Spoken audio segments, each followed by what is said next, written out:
السلام عليكم. صبحكم الله بالخير ومساكم الله بالخير.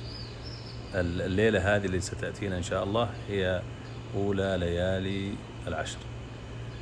هذا الموسم هو الموسم العظيم الذي يتنافس فيه الصالحون، يتنافس فيه عشاق الجنة. ما أتوقع واحد منا إلا وهو عاشق للجنة. حتى اليهودي والنصراني أمنيته دخول الجنة، وقالوا لن يدخل الجنة إلا من كان هودا أو نصارى، تلك أمانيهم. الموسم هذا موسم عظيم يا أخواني وأخواتي.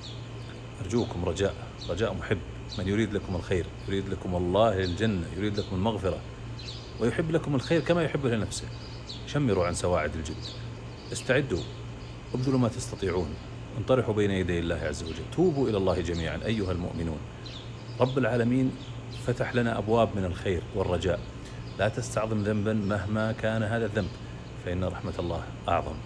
وربك يطلب منك أن تأتي إليه ليكرمك، لا لأنه محتاج إليك، فهو عز وجل الغني وأنت الفقير.